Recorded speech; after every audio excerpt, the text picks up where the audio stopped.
ஈரானில் உள்ள இஸ்லாமிக் ஆசாத் பல்கலைக்கழகம் மாணவி ஒருவர் கல்லூரி வளாகத்திற்குள் இஸ்லாமிய ஆடை கட்டுப்பாட்டிற்கு எதிர்ப்பு தெரிவித்து ஆடைகளை களைந்துவிட்டு உள்ளாடைகளுடன் மட்டும் சுற்றி வந்துள்ளார்.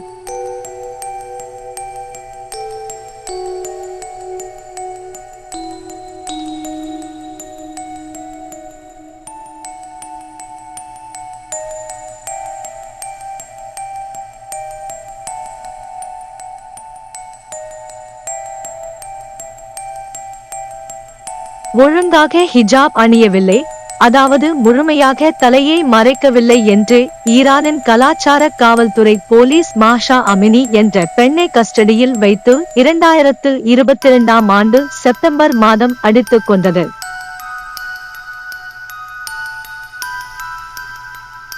அதைத் தொடர்ந்து ஹிஜாப் ஆடைக்கு எதிர்ப்பு தெரிவித்து தொடர்ச்சியாக அவ்வப்போது போராட்டங்கள் நடந்து வருகின்றன.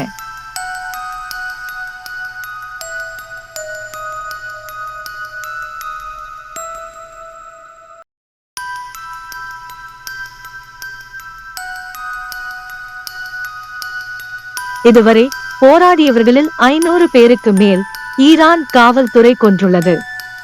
2000 பேருக்கு மேல் படுகாயமடைந்துள்ளனர்.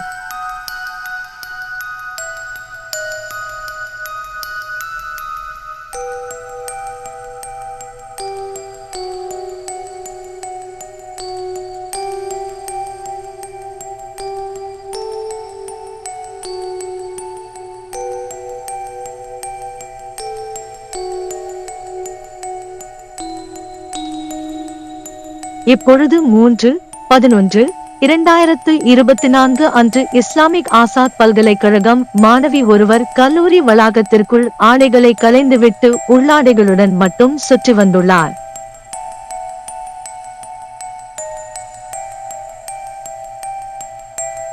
சிறிது நேரத்தில் அங்கு வந்த பாதுகாப்பு காவலர்கள் அவரை அடித்து ஒரு காரில் ஏற்றிச் சென்றுள்ளனர்.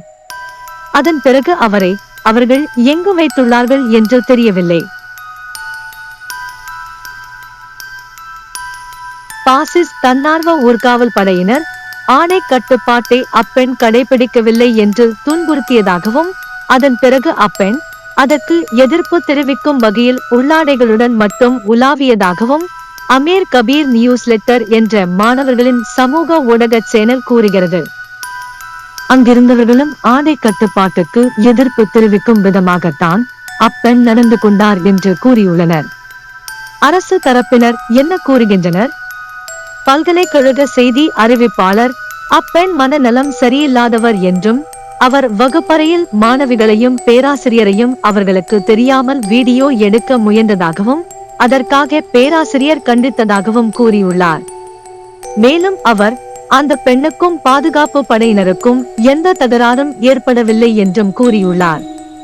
அப்பெண் கைது செய்யப்படும் போது தாக்கப்பட்டார் என்று Amir Kabir newsletter AFP agency French press பத்திரிகைக்கு பேட்டி அளித்துள்ளனர். அப்பெண்ணை உடனடியாக விடுவிக்க வேண்டும், அதற்கு தொடர்புள்ள அதிகாரிகள் அப்பெண்ணை துன்புறுத்துவதிலிருந்து தடுக்க வேண்டும் என்று அம்னஸ்டி இன்டர்நேஷனல் கூறியுள்ளது. இந்த பெண்ணிற்கு எதிராக நடந்த வன்முறை குற்றச்சாட்டின் மீது சுதந்திரமான விசாரணை வேண்டும் என்று லண்டனை தலைமையாக கொண்ட மனித உரிமை குழு கூறியுள்ளது. இஸ்லாமிக் ஆசாத் பல்கலைக்கழகத்தின் அறிக்கையிலிருந்து ஒரு மாபெரும் உண்மை நமக்கு தெரிகிறது. அதாவது இஸ்லாமிக் ஆசாத் பல்கலைக்கழகம் மனநலம் சரியில்லாதவர்களையும் தங்கள் பல்கலைக்கழகத்தில் கல்வி கற்க சேர்த்துக் கொள்வர் என்று. நன்றி. For detailed analysis, subscribe, like, share, click notification.